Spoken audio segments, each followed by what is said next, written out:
I'll read the warning now. Post here and just read. Anyway, everyone, as you hear, today we are now finally playing the one mystery visual novel I mentioned onto the post before, which is Happy Saint Sheol.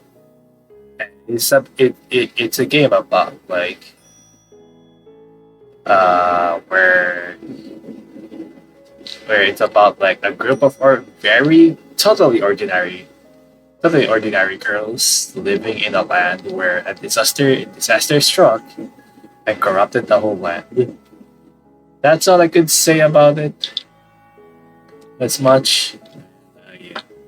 As a final thing, because this will be monetized, I think. Was it already on? Yeah. So there will be no violent scenes on this playthrough, so I'm really sorry for those who will expect that, but yeah. There will be still some horror parts, of course. So, yeah, without further ado, let's start the game. My name is. I'm gonna keep it that because I want to like keep on the true name, like how it is canonically named. My name is Belial. Belial. Is Belial your name? Uh, there's no choices, you know. There we go. That's a choice. Yes. That's weird. That took a while. I had to click 3 times there. Why not this directly? The pre-dawn sky. The pre-dawn sky was the scheme, partly due to the heavy metal particles polluting the air. The inside of the station was packed with crowds of people coming and going.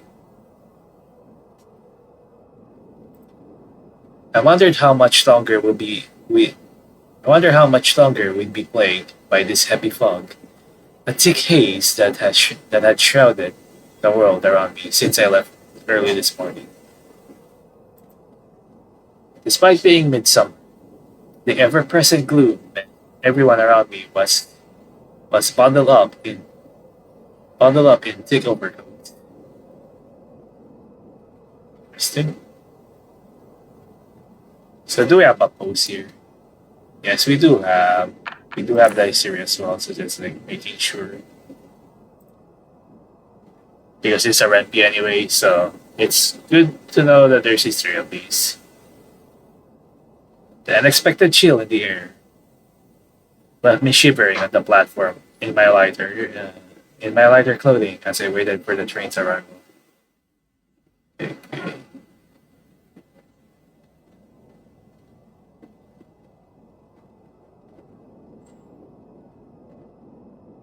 okay, I'm just like understanding. So yeah, the voice of the train conductor reaches my ears from somewhere nearby, cutting through the somber atmosphere. Making sure I'm recording right. The station in the capital is not a place you can stay in for very long.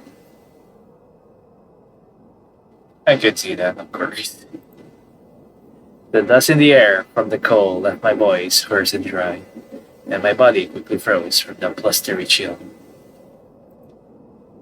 And with so many people rushing here and there, I found myself worrying about potentially missing my train if I didn't stay sharp.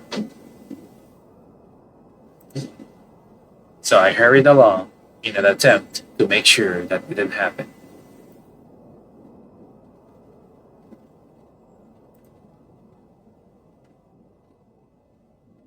About 2,000 years ago, a world-altering cataclysm occurred. In the blink of an eye, the world found itself at the mercy of a series of natural disasters and a pandemic later known as pestis. I'm not sure I pronounced that right, but hopefully. I'm sorry in advance if it wasn't. Earth's population was unable to survive with the decay and corruption left in its wake. Following the arrival of Pestis, one man discovered a strange mark on his body that had appeared out of nowhere. Whether due to the mark or not, he received a message from God, along with the power and knowledge to restore the world to how it once was. Interesting. So that might be a symptom. From then on, everyone born in this new world was marked by the same scar, which came to know to be known as stigmata. Oh, so it's basically dogmatica from like branding, the brand from like Yu-Gi-Oh. You know, the dogmatica Albas lore. It said one's power can be seen in the number of marks on their body. Interesting. Or at least that's what I heard from the town elders. So who knows how much truth there is to that. So are they going to be something like Despia or something? That's good. That's what's going to happen here. It's funny that it's also about like Sting. You know that it's on the title, Happy Saint Sheol. At any rate, I grew up in a small communal settlement in the most northern part, the six great continents, following the reconstruction of civilization. Reminds you of veteran on a scale a bit. Unlike in the capital, where pollution makes it impossible to tell the passage of day and night, the sun always shone brightly over the village I was raised in. Interesting.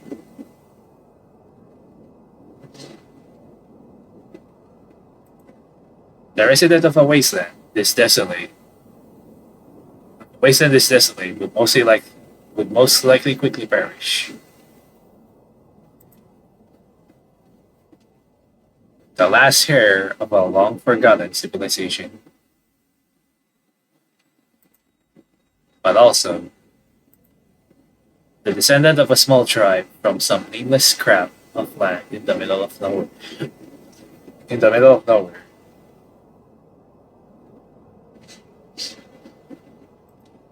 That's me. Interesting. I left that village, which had grown tiresome in its familiarity for the capital, a faraway place I'd always dream of.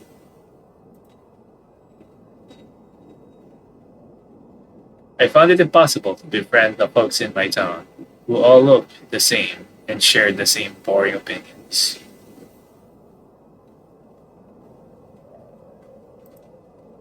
Not to say I was an only child. Not to say that I was an only child, but the age disparity between my siblings and I was simply too great. Either they were old enough to have children of their own, or were literal babies themselves. Uh, okay. I mean, I could also understand that. I was the only young. I was the only young man of marriageable age. The rest having long, the rest having long since lost their minds or various parts of their bodies over the years, were simply not capable of taking on a leadership position. Oh, yep. That's an understandable thing to think, I guess. And so the folks in town wanted to place the future of the village on my seemingly capable shoulders. I fully understand why they came to this decision. It wasn't enough to convince me to run away in this godforsaken place. Listening to the elders' incessant preaching. Interesting. Surrounded by grandpas and grandmas, aunts and uncles, family member upon family member, in a veritable sea of relatives. Well, the folks here are so deeply immersed in the tradition that it's impossible for them to embrace anything new. like tepid water festering in a you know.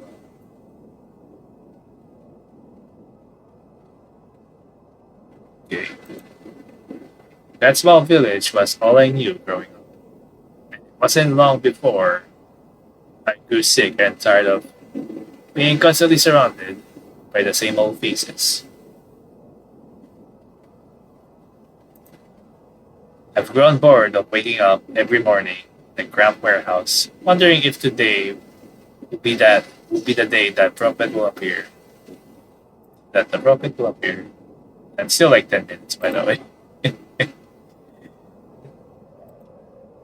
Go to the capital. Go to the capital. Those words uh, played my every waking thought over the past 7 years, and yet I had nothing to show for it. Understandable. Why are we going to the capital? Other than the other than the well-worn pages of a book, history of the great northern continent, and countless wasted days and weeks and months.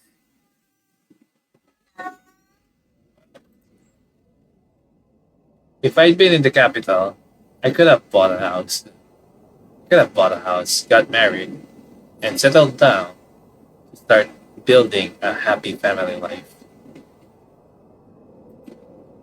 with a partner who I chose to spend the rest of my life with, instead of someone decided for me by the LH by the by the village elders. I'm mixing up things. I mean that's an understandable feeling.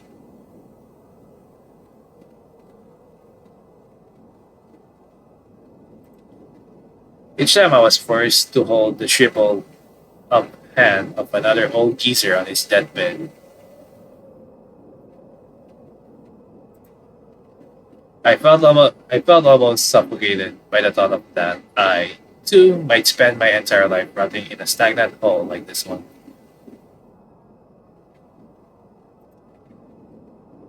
And that even after death, my body is a machine. No, just kidding. My body would be cremated alongside my brothers and my and sisters. My soul laid to rest for eternity in a mass grave, surrounded by the same folks I'd been stuck with while alive. Okay. Then one day, I was blessed by a miracle, perhaps a holy blessing. Due to the brutal heat and humidity, our crops were withering and withering to nothing, and we were insanely busy trying to deal with it. Interesting. Which is when our mysterious visitor suddenly appeared. He was a dark-skinned man with bright blue eyes, his cheeks speckled with multitudes of stigmata. Interesting. Is it a JoJo character? No, he asked if I'd come with him to work at the temple in the capital, and I gladly took him up on his offer. Nice. I honestly felt like jumping for joy. This was my chance to escape the village. My only and one chance to escape from this suffocatingly small town. Understandable feeling. Which is what ultimately led me to moving to the camp. To me moving to the capital.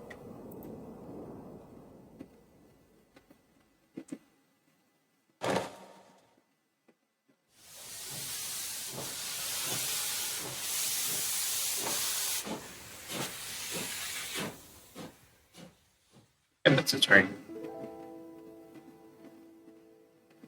Oh, so that's us? Okay. The train heading to the capital was incredibly crowded. Luckily, I was able to find an empty seat almost immediately, affording me the opportunity to set my heavy luggage down. only to accidentally knock over someone else's belongings. Well, okay. We're going to save Belial. It's weird.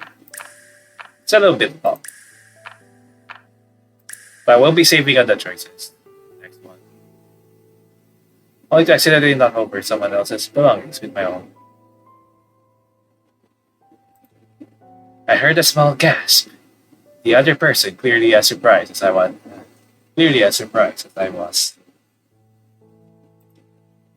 I turned to see a girl smaller, a girl much smaller than me.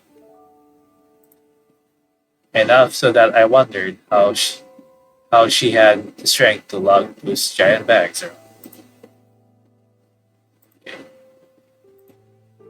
I reflexively snatched up my own luggage and took a few steps back. With her shoulders slightly bunched up around her ears, she glanced between the seat and myself before finally sitting up. The girl with the light pink hair, her cheeks flushed with a bright red, kept her gaze averted toward the ground.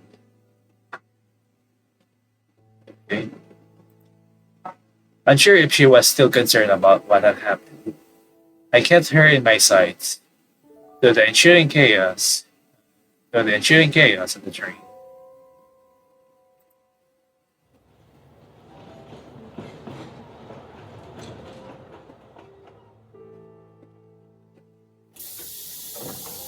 Maybe that's a different character. Without a word of warning, the sound of a nearby train signal our the sound of a nearby train signal announced signal nearby train signal announced our arrival, and the flood of passengers surged towards the doors. Just before the crowd swept me away, our eyes met for a split second. With a small nod, I just barely caught her lips move. Probably a word of thanks. I found myself forced along by the side of clearly very, very busy people with places to go.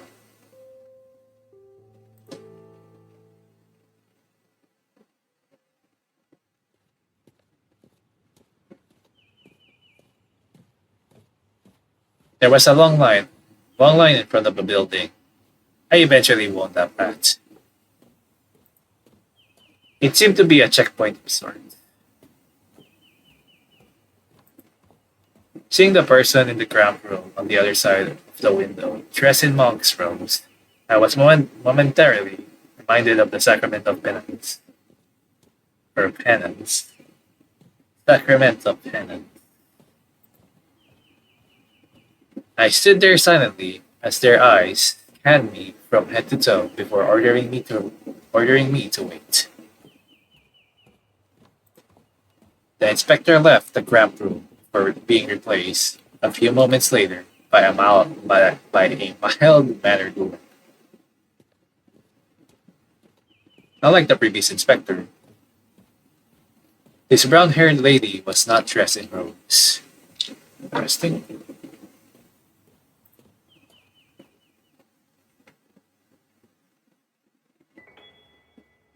Kind woman. You must be new here. What's your name? I should have tried exactly that. Should have tried. Belial, was it? My, what an interesting name. What would you like me to call you?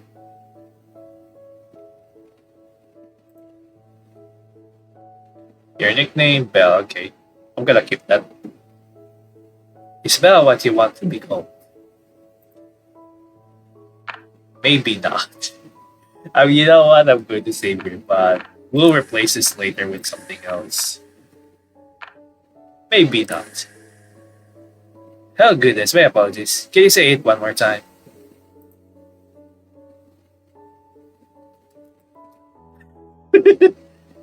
What you want to be called? Okay. This time, yep. Now let's see here. Ah yes, your name is on the list of arrivals for today. The lady with the sweet-sounding voice handed me a piece of paper in a well-practiced manner. I caught a glimpse of her stigmata under her sleeve on her writing hand. Who exactly is she? Can you show me the stigmata on your body? I confidently show her the palms of my hands, and she responds with a warm smile. You're pretty confident, huh? You're pretty good. That's that's a good trait to have. I don't know. Could be something like, the Brandon lore. So for a boy with hair as black as yours, I'm surprised you don't have more. Interesting statement. Hmm. I'm going to assume already one thing on the lore that always boys have more or something. That has black hair. You still not that many. Here in the capital, youngsters with black hair like yours tend to wield considerable power. Interesting. Which is probably why they're few and far between. Interesting. Really, I've had black hair my entire life, and this is the first I've heard of this. It's just a silly belief some people have. Yeah. Or maybe there's really still of course I like analyzing world building things, but we're not going to go that at the moment. Not until we have a lot of information. Folks living in the capital tend to view the world through a lens of gossip and bias. Interesting. I mean, that's how, literally real life is anyway. It could easily become a citywide sensation overnight. Interesting. Well then, Belial of the cleanup department. Welcome. Welcome. I'm sorry. I'm part of the what department now? Yep, we are a janitor. Confident and funny. You got it all. You've got it all. I'm sure you'll figure out everything you need to know during your first day here. Interesting. You must be exhausted after your long journey. Make sure you get a good night's rest. The dorms are located behind this building. It's pretty hard to get lost, but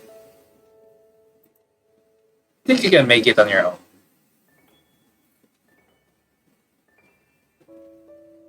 Yeah, I'm pretty good at finding my way around.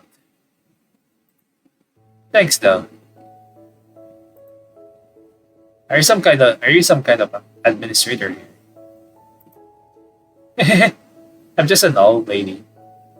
True. This is where we say goodbye. Best of luck. Say goodbye, Belle. Best of luck in your future.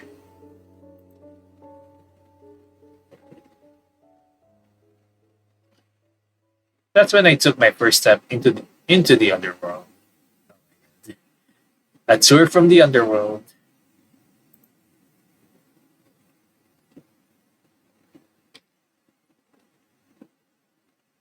Directed by Hideo Kojima. I'm just kidding. Happy Saint Sheol.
24 hours remain. That's kidding. What? Certainly an intro. Yeah.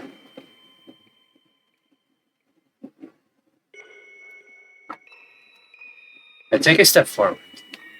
My foot sinks into the sticky, wet ground, pretending not to notice. I kept going, dislodging the corner of my shoe from the mud. The more I walk, the heavier my feet get. I let out a breath I've been holding in.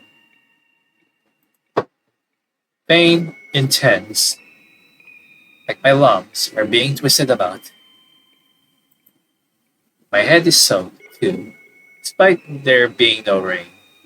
I don't know how long I've run.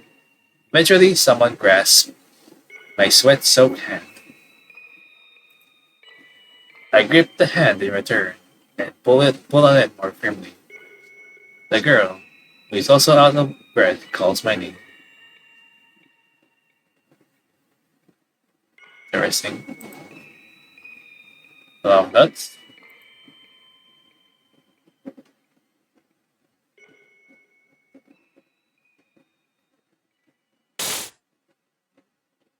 Eeh!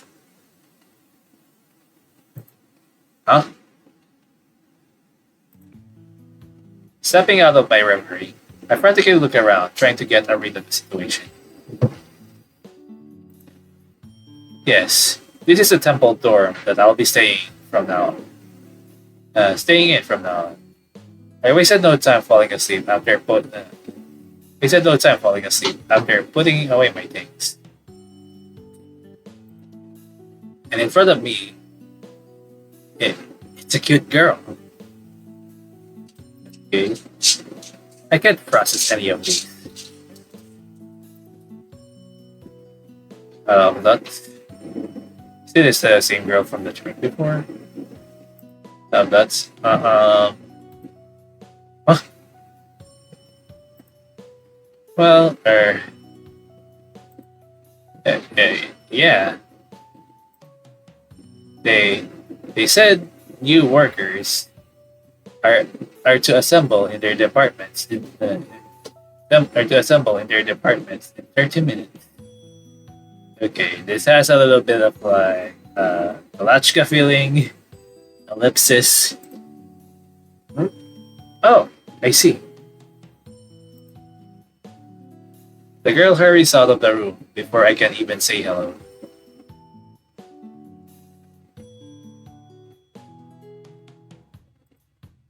And so I've been left alone. I've been left alone here in my room. I hear her footsteps pattering away down the hall.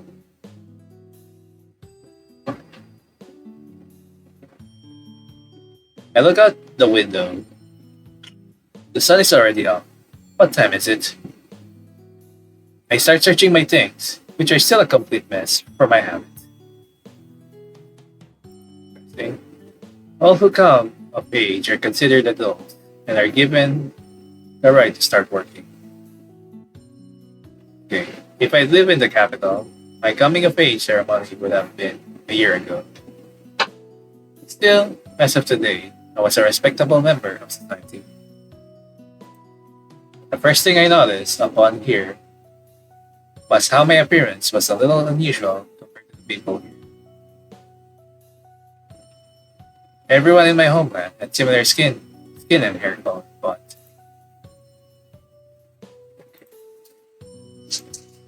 people in the capital all seem paler and slender. By my standards, they look more unusual than me. In any case, whenever someone passed me, they look at me in surprise. I guess I'm the unusual one here. Interesting. The girl before the girl before did the same thing.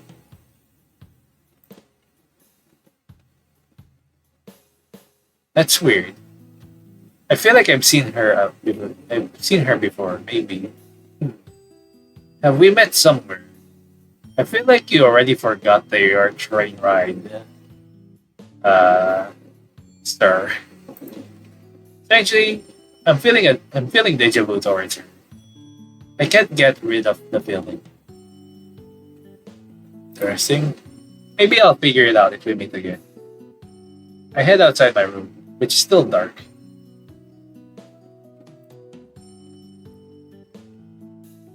Dormitory. What should I do? Go to work. Okay. Unfortunately, there's not much of a choice here anyway. So let's save that.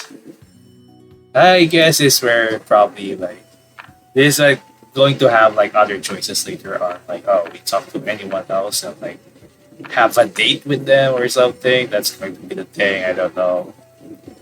Go to work, I guess.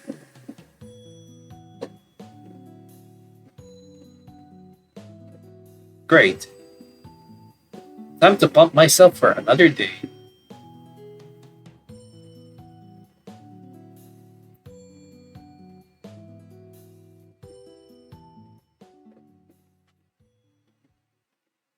Temple lobby. This kind of scenes reminds me of like the name appearing reminds me of like I don't remember what game. I mean basically most of like the games I've played.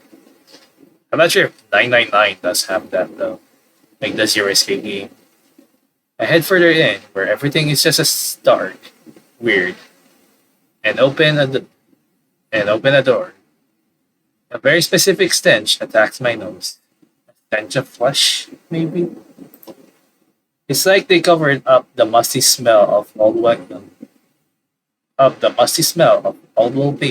and dust with a deodorizer or something. Hmm. Okay. Yep. I mean, unfortunately, the intro kind of like spoiled already. Aside from like as well like the dream sequence a little bit. So that will come up later. I even catch a whiff of rotten food. It's actually a little difficult for me to handle. I can feel it in my bones. This place is different from the others. Hello, you might have entered to Brandon. You might be the Albas here.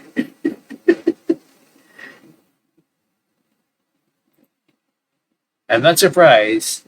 It's cordoned off from everywhere else like it is, or maybe even the Ecclesia.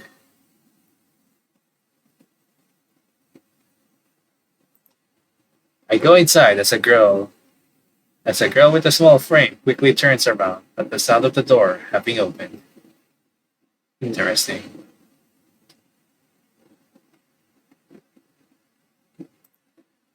She scowls, then scampers noisily over to me. What's with you? You're late and your clothes. What's with you? You're late and your clothes. Is this supposed to be some kind of joke? What? What? What's wrong with my clothes? Why do you have all those strange decorations?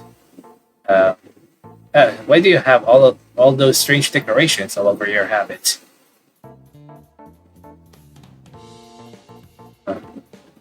Because I thought they were cool. How is anyone supposed to wear that stuffy outfit every single day anyway?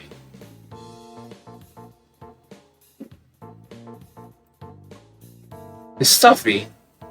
You're about to cross a line with your frivolous gains, you know. Seriously. Who in the world are you anyway?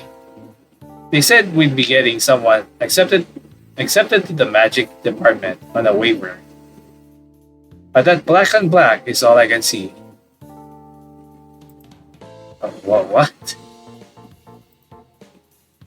Your incredibly rude behavior takes me aback, just a little, as I suddenly catch the strong smell of perfume behind me. Interesting. A blonde girl appears out of nowhere, gets close to me, and grabs hold of my arm.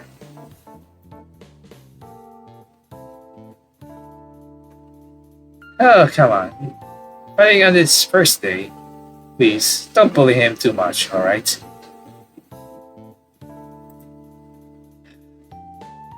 He's, isn't he? Triple dot question mark. Something has been bothering me ever since I got on that tree.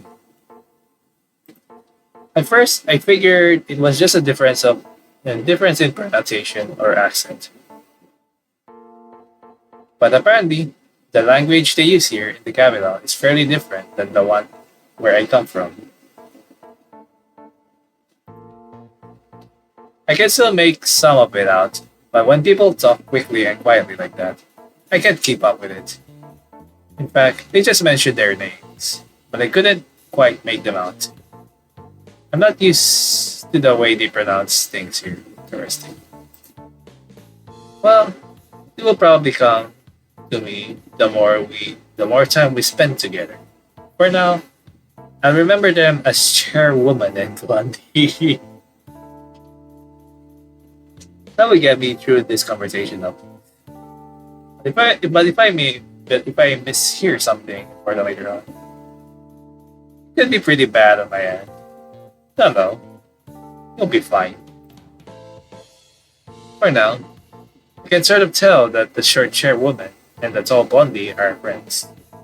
Chairwoman is ranting and raving as Blondie smiles, pats me on the back, and takes a step away. For an instant, for some reason, that gives me an awful chill through my body. Interesting. Anyway, isn't this supposed to be where orientation is? Or in newbies too? What? Who are you calling a newbie? We've been here a little longer than you, so we have seniority. With with that wink and then like freaking tongue. I'm just here because this girl said she didn't want to go along. Interesting.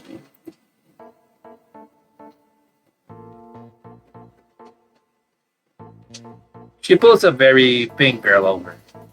I didn't even notice her before. The new girl stands there awkwardly in front of me. Interesting.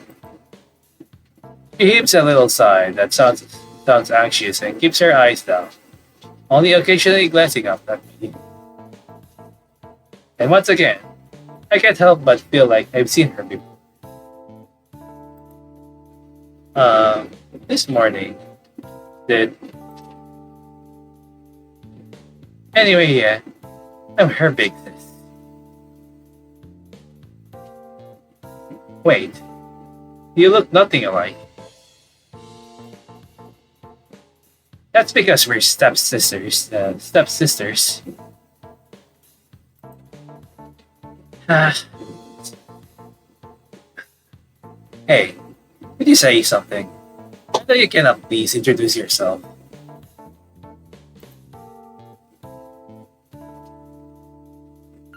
Six dots. Yeah, I got that right. Maya Albert. Nice to meet you. Alright.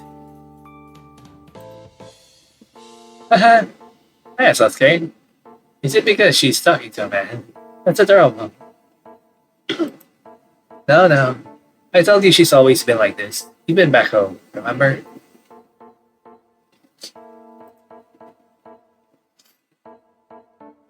Six dots. My name is Belial. Thanks for this morning, I guess I'm older, but nice to meet you nonetheless. It's only by 1 year anyway. The difference is nothing when it comes to working here. All of you are essentially babies. Uh-huh. Belial, huh? That's a rather unusual name. Hey Belle, did you know what it is we do here before you came. What do you do here? Clean the apartment? That apparently struck Blondie as pretty funny. Then she starts cackling, mouth wide open. The other gives an exasperated sniff. Are you sure you're not in the wrong place?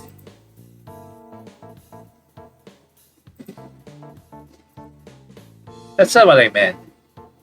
I was told this was where I'd get an explanation. Hey, I know this kid's a riot. I just explained it to him already. Fine. But I'll only say it once. Maya, make sure you listen to this again. As everyone chuckles, Maya the only one with an easy expression. That's all. During the explanation, I get distracted by how Blondie, who stood next to me, keeps looking at me and laughing. But in essence, this is how it is. This temple is called Saint Sheol. It was established in the center of the Curia to save people from the pestes using powers granted by God. Uh-huh. Wonder if the god is a jester. Each of the 6 continents possesses a similar temple administered by the cardinals of each region. Here, Saint Sheol is divided into 4 departments, each under the purview of a bishop. Interesting. The magic department, the academics department, the health department, and the cleanup department. Interesting. Of the 6 temples, Saint Sheol is the only one with an established department for cleanup, which is what we're assigned to. We're essentially the cleanup crew that makes sure the nation's cogs keep turning. And after a week of training, we'll be acknowledged as official members of the clergy. I wanted to make sure I understood everything properly, but it didn't seem like they'd answer me outright.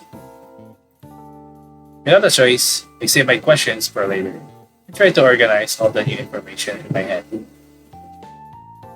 Interesting. I see. Well, thanks. Are Maya and I the only new workers today? This department is always understaffed. We get new people at the end of every month, little by little, on a regular basis, that sort of thing. Interesting.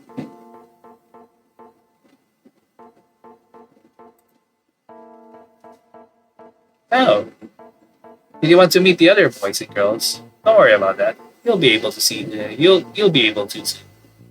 I've got plenty of friends to introduce you to. Interesting. I hear the door open again. The 2 of them break up the idle conversation they were listening to.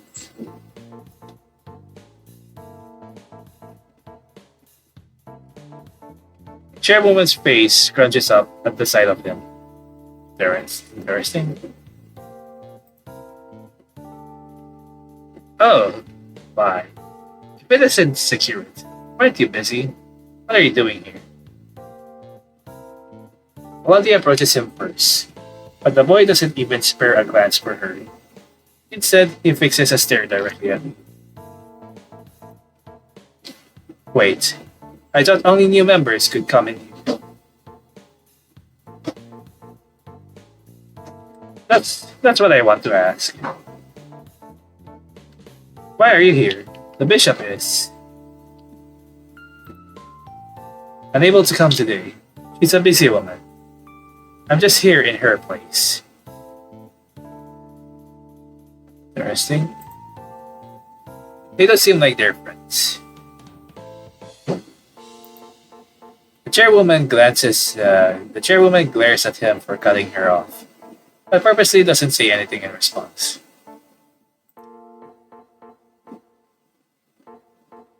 Their short conversation seems like it's over already. The one blondie called Security comes over to us and looks me up and down.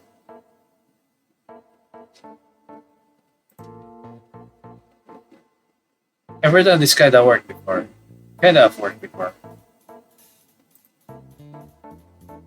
There's no point in asking that. He literally didn't know anything about it. In fact, I just finished telling him what it is, what it is we do here at the temple. 6 thoughts. Secure it. Would you be so kind as to show these two the proverbial works? Okay. But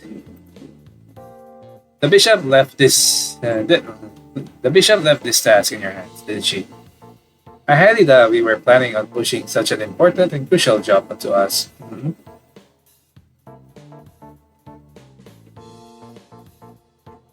Yes, that's right. We have to get to work ourselves. Thank you for this. Temporary assistant bishop. 6 thoughts. The boy says nothing as the two girls go past him towards the door.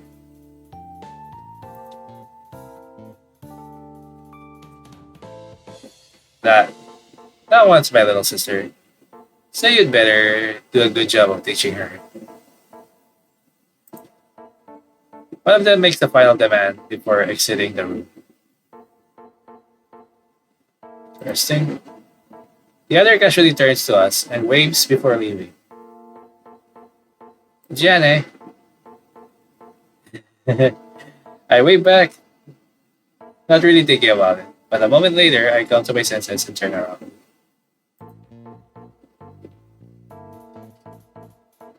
The boy is still here, and he's got his eyes narrowed into a severe glare. Finally, he heaves a sigh and gestures for us to come with him.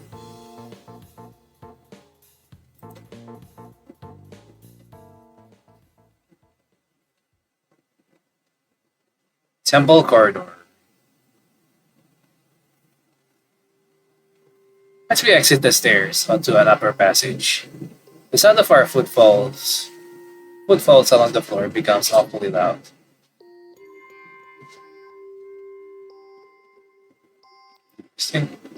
Does everyone here wear boots with heels or something? Even outside, the sun is still below the horizon. Okay. The gaudy stained glass on the hallway's wall reflects the dull light of the sky.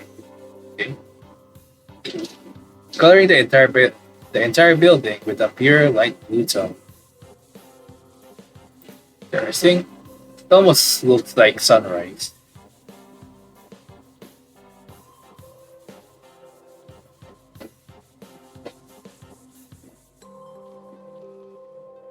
What time is it even? Does the sun not rise in the capital or something? It's the polar night right now. Polar night, right? Interesting. The polar night. It's a time of the year when the sun doesn't rise. When the sun doesn't rise during the day. Oh, so it's like daylight savings time. Not really, because I read the next. So it's always nighttime. Really? Maya, you're pretty smart, huh?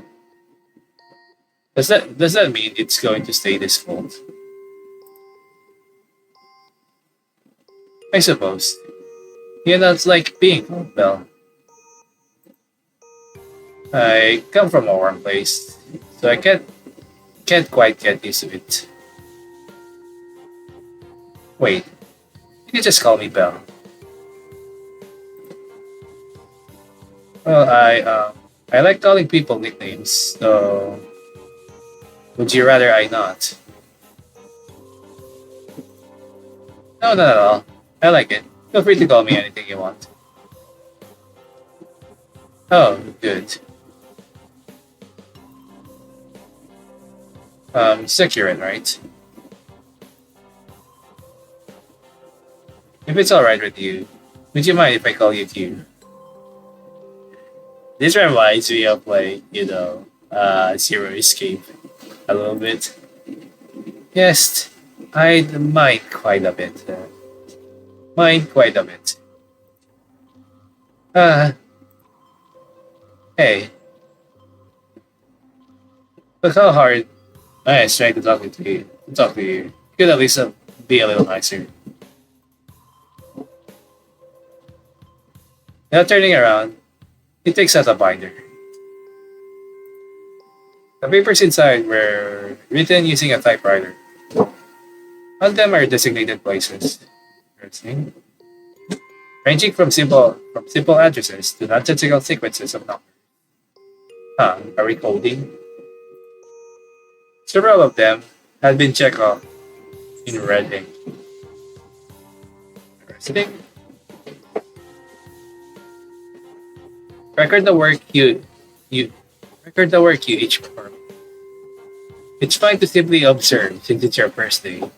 But starting tomorrow, you'll have to actually do the work and write it here. Write it in here. What kind of work is it? Nuts. Several nuts. Security says nothing to us.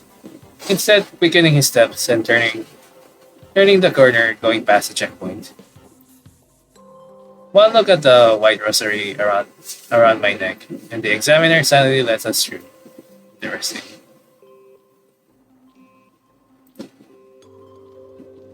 Hey, I asked what kind of work we're doing. Trailing behind him, I asked once again. He coughs nervously. Did I make him mad or something? Slam. We're leaving through the entrance. Security pulls out a handcart. He clatters slowly on the floor. Yep, there you go. All sorts of cleaning supplies, plus a few sacks, are piled up on it. Take this. Alright, nice. We can play as janitor now. He says it in a rather high voice, as though his vocal cords haven't been affected by puberty yet. Interesting. As part of the cleanup department, our jobs are to sanitize the work areas of other departments that get dirty from exterminating evil spirits, to clean up and deal with any reported corpses. Interesting.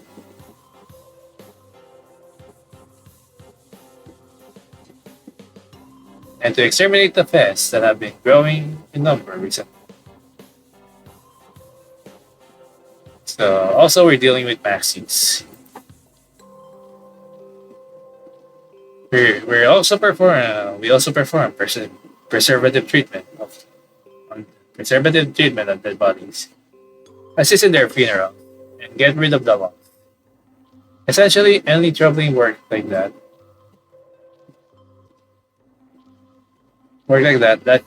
the kind that needs manpower falls on us. The loss. You don't know about them. After I repeated the unfamiliar word, thinking about it, Security stops and turns back around to us. He doesn't reply with an answer. I look at him blankly, after which his gaze shifts to mine. Apparently she knows about this. I'm the only one who doesn't. Seeing that she does, Security shakes his head and starts walking again. You know how people possess sacred power. Yeah. The stuff needed for the stigmata to appear, right? Yes. It's also called God's only mercy to man. That's just how incomprehensible this power is to me. Interesting. What do you think what happened? But what do you think happens to this great secret power when its vessel dies?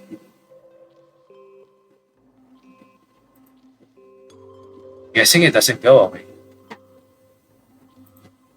Correct. Back home, the tradition is to cremate people immediately after they die. Instead of looking upon the faces of the dead, we gaze at the blazing flames that consume their bodies, enduring the distinct odor of burning flesh and saying our goodbyes to the fire. I see. I was never happy with that. So one day, I asked a big man in the village about it. I just realized now that he said something very simple. Human corpses couldn't be returned to heaven. Couldn't be returned to heaven without immediately burning their bodies. Otherwise, their lingering resentment would remain in this world. They would become monsters that crawl up along the ground. Interesting. The House of Flesh, controlled by the secret power, have no consciousness nor memories. They either continue moving until they run out of energy, or more likely they attack people. They don't have consciousness, but still have instincts, or something like it. It's up to us to retrieve and deal with them. See. We never have enough people for it. Never have enough people for it. Essentially, we take people in without ever checking their number of stigmata or their status in society. The rest of the world doesn't take kindly to us because of it. So, yeah, it's somewhat similar to that one archetype in Yu-Gi-Oh! Since you two are still in training, though, you won't be directly sent to you won't be directly sent to the Pestis. Instead, you'll probably be doing simple jobs like cleaning. Interesting. Sekiret continues to walk as he explains, his voice flat and disinterested. Okay. The cold terminology pierces my ears as I travel down the dark path. I'm not completely sure I have an accurate understanding of the terms and explanations I've heard. So yeah. So in this world you have to actually just cremate or just really desecrate them completely. What's that the right term? Destroy as well desecrate. Otherwise they will become just lingering dead.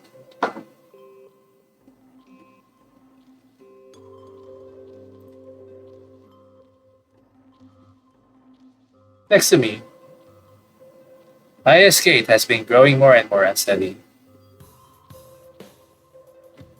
Did I read that white gate right? Or gate? Not sure. Thinking her feet are tired, I look at her in worry, only to see that she's shaking and her face is as white as a sheet. Doubting exhaustion is the only thing at play. I purposely raise my voice.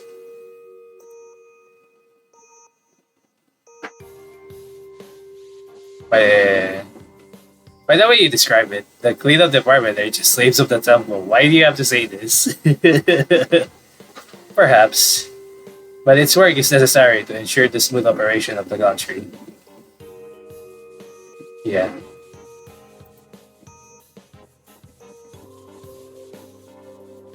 Interesting. Residential area, huh? After traveling a bit, he stops in front of a residential building. I can see plenty of signs that people once lived in. People once lived there, but not a single person in sight. As I hurry up, as I hurry to catch up to him, my foot catches on some kind of flatboard. There are several of them sticking out of the ground. They look like signs that are trying to keep people out. Yep.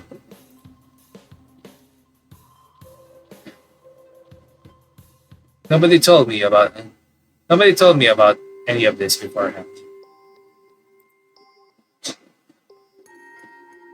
Can you just be quiet for a moment? Excuse me?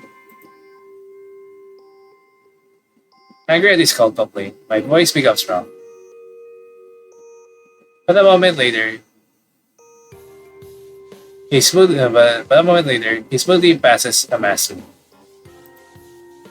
Confused, I say nothing and take the mask from him.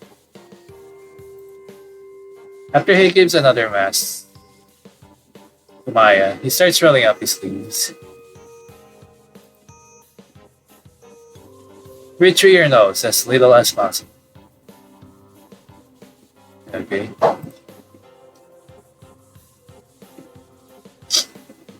Cigarette puts on white rubber gloves that go all the way up to his elbows. Then he puts his own mask on before taking out a relatively large bucket and a few sacks from the handcart we brought here. Having lived in a harsh place where people died every day, this wasn't my first time seeing corpses. Nevertheless, the sight I witnessed once I passed through the door was a terrible one. Maya gasped and tenses, her body shaking. I stepped in front of her to block the view.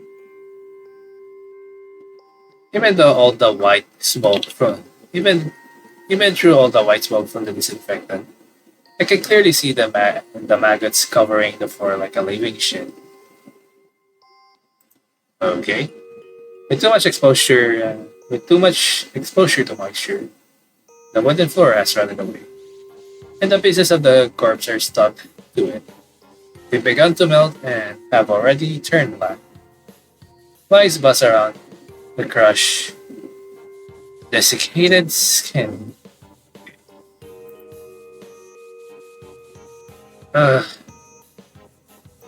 Yep, really, that's how you gotta feel. Unable to breathe at the horrific sight, Maya covers her mouth and nearly falls to the ground. Her delicate arms and legs are shaking. I feel so bad. Feel so bad for her. And also concerned over what might happen if she really did fall.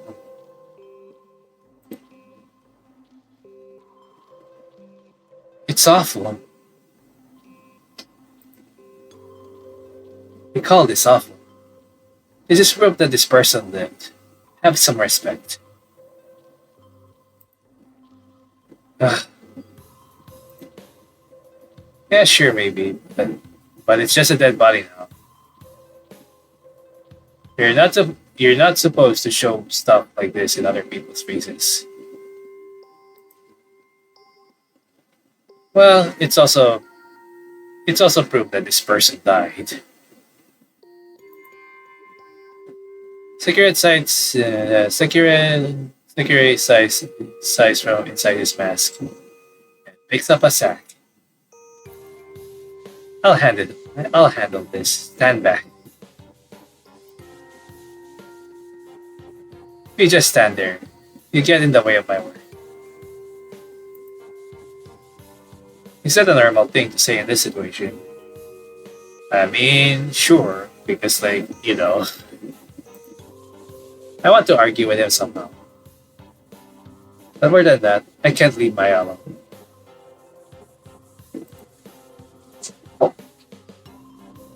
Because of how stifling the air in there was. The air outside feels awfully refreshing now. Maya leans against me, finally putting one foot in front of the other with some steadiness. Eventually, eventually the hand softly holding my shoulder squeezes tightly. She's still shaking.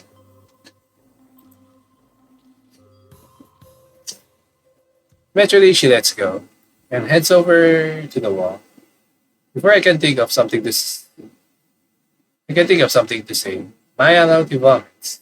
I mean, we have a weak stomach with these yet. The watery, mostly uncolored contents of her stomach fall from her mouth to the floor in slick clumps. Yep, that's a vomit, alright. She then slides down along the wall to the ground. Not even a hint of color on her face. I mean, with everything pale, I guess, as she described how it is. Are you alright? I asked, walking up to her to check on her. She bites down on her lower lip and groans in pain as she shakes her head. Her eyes are squeezed shut, and tears fall quickly from them. I can't. I can't do this. She weakly stammers. I said I didn't want to do it. I didn't want to come here.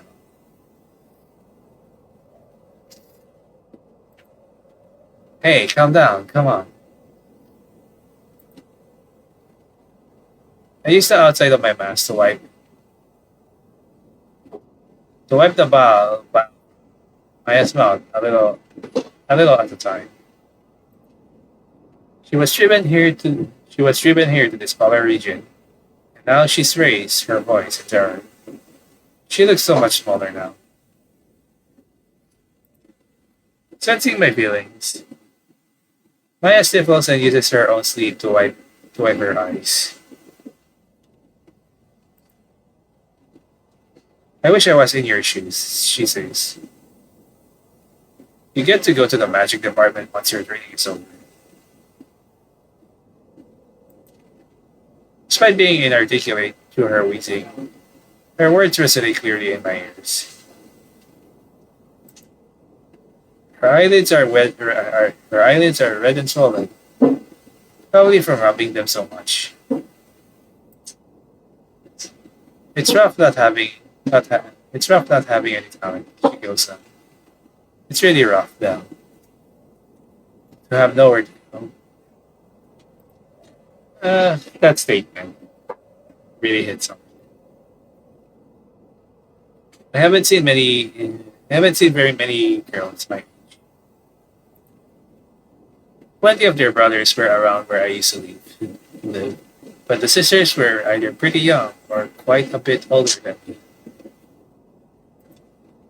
Because of that, I've never ever even seen a girl crying like this, much less had to comfort one. Interesting. But here is one, right next to me, just 1 year apart. Words of consolation whirl through my head, only to shatter pointlessly the moment I try to speak. Yeah, my mind goes blank, then gives way to a certain thought. Do people in the capital show children like her out into the real world just because they've technically become adults? I mean, that's most of the time how it is in real life. I didn't want to become an adult at all. True. She says, echoing the one question in my otherwise emptiness. We weren't prepared for this in the slightest. What were we even supposed to do? Adults. Adults are the worst. Her hand, face high above her, swings down as if to throw something, then lies there, trembling. I take that hand and squeeze it. Her hand is much smaller than mine,